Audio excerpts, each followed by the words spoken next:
उसके कारण व्यवस्था में बैठे हुए लोगों को पता चल गया कि यह सरकार नहीं बदल रही है, समाज का मूड बदल गया है।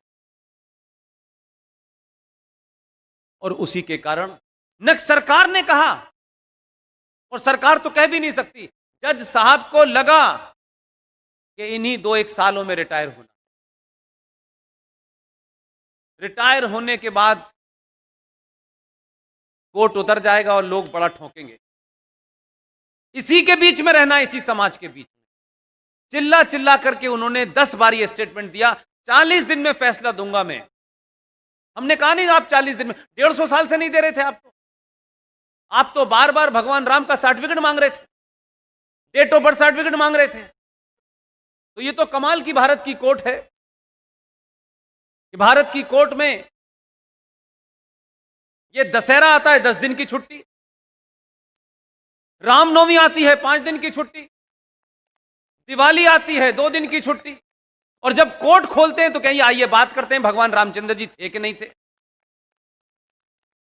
आपने बता दिया कि रामचंद्र जी थे और कहां पे पैदा हुए थे यह भी जज साहब को पता चला।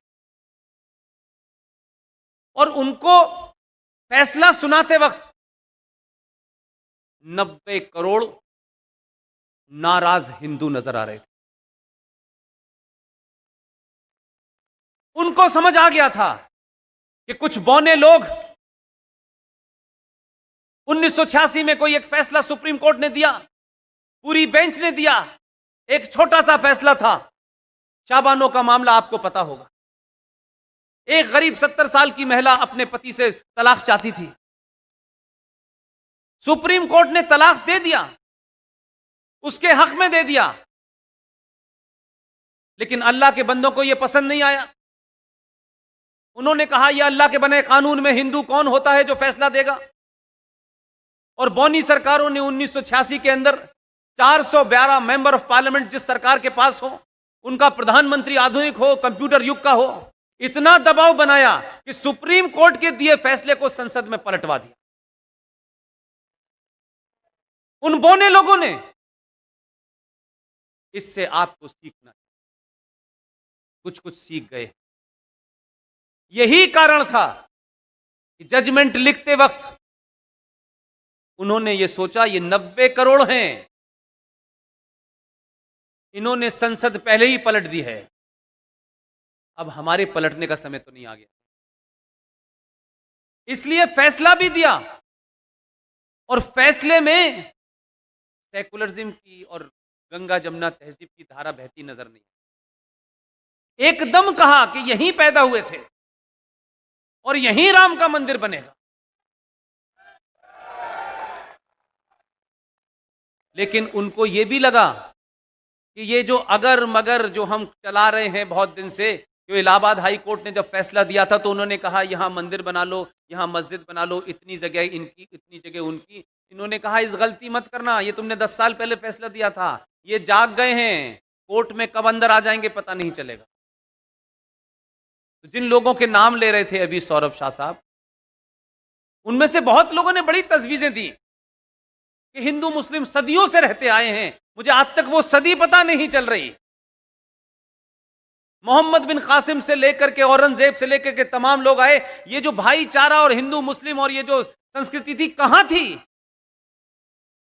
हजारों लाखों लोगों का आपने धर्म परिवर्तन करके मजहब में कन्वर्ट कर दिया, हजारों लोगों के खून से उनके हाथ सने हुए हैं। आज भी कहते हैं आप हम तो सदियों से साथ रह रहे थे, सदियों से साथ रह रहे थे, तो 1947 में पाकिस्तान क्यों बना? 21 लाख लोग क्यों मारे गए?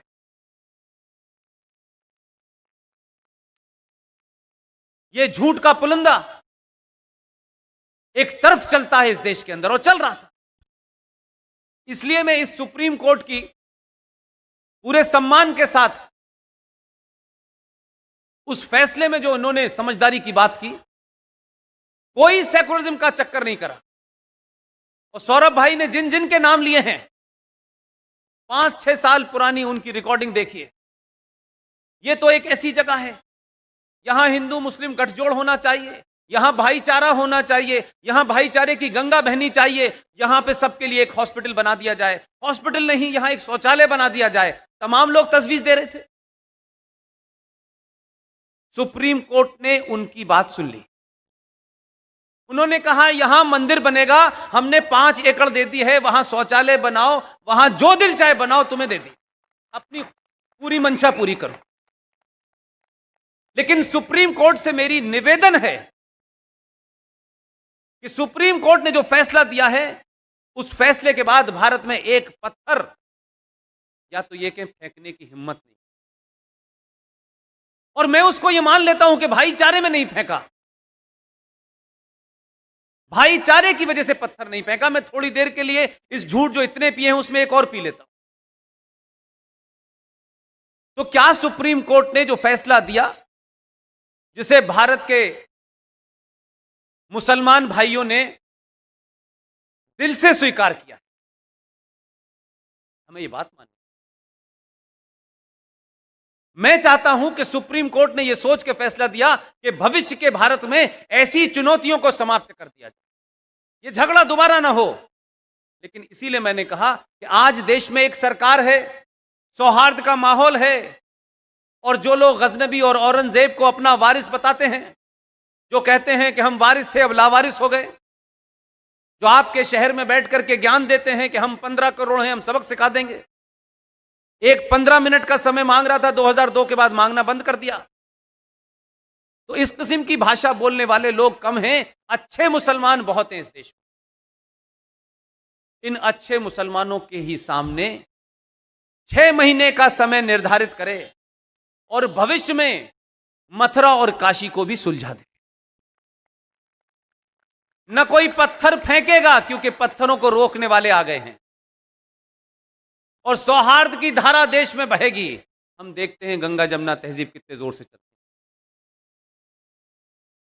तो आज संकट आपके सामने जो आपने टॉपिक दिया है, वो टॉपिक इतना रिलेवेंट है कि अगर हमने आज बोले नहीं, अपने स्वार्थों से ऊपर नहीं उठे, तो जिसे आप आइडिया ऑफ इंडिया कहते हैं, ये बचेगा नहीं। क्योंकि देश संविधान से चले, पुलिस से चले, फौज से चले, तमाम जितने भी आपने इंस्ट्रूमेंट बनाए हैं, जब उससे नहीं चलता है तो देश के टूटने का खतरा ज्यादा बढ़ जाता है। और आज जो कुछ भी हो रहा है, उसको आपकी और मेरी जनरेशन को समझने के लिए 5000 साल पुराने सभ्यता में जाने की आवश्यकता नहीं है। आप सिर्फ 1946 की घटनाओं को याद करें। 1946 में पाकिस्तान लेने के लिए जो नारे लगाए जा रहे थे, जो मुस्लिम लीडरशिप उस वक्त की बड़ी बड़ी तकरीरें कर रही थी, उसी तकरीर का एक हिस्सा था डायरेक्ट एक्शन। ये डायरेक्ट एक्शन क्या था? सीधी हथियारों से कार्रवाई। और इसका पहला एक्सपेरिमेंट यूनाइटेड बंगाल के अंदर सोहराबुद्दीन, जो मुसलमान वहां का मुख्यमंत्री था, उसकी लीडरशिप में 1946 को 16 अगस्त 1946 को पहला भारत में डायरेक्ट एक्शन हुआ। उस डायरेक्ट एक्शन के तहत, मैं इसलिए कहता हूं कि आप बार बार इस गलतफहमी में, गफलत में चले जाते हैं कि उस वक्त लोग महान थे। मैं कहता हूं आज के तो इतनी ही उनकी औकात है कि वो शाहीन बाग पे बैठे हैं, लेकिन उस वक्त के इनसे 1000 गुना खतरनाक लोग। सोहराबुद्दीन ने अपने राज्य की पुलिस को 3 दिन की छुट्टी दी। डायरेक्ट एक्शन हुआ। और आज तो इंफॉर्मेशन का दौर है, सब कुछ आपकी उंगलियों पे। 15,000 हिंदुओं का एक तरफा कत्लेआम हुआ। महीनों उनकी जो लाशें थी वो स्टेशनों पे, बस स्टैंड पे पड़ी रही। आधे से ज्यादा लोग छोड़ के भाग गए। ये 16 अगस्त 1946 की घटना है और 1 साल के बाद पाकिस्तान बन गया। आज जो भी कुछ है इस आधुनिक दौर में, सिर्फ इतना ही बदला है कि आज दिल्ली में जो लोग हैं वो न गुलाब का फूल लगाते हैं और न कबूतर उड़ाते हैं। इसलिए लड़ाई का वेपन बदला है, एजेंडा वही है।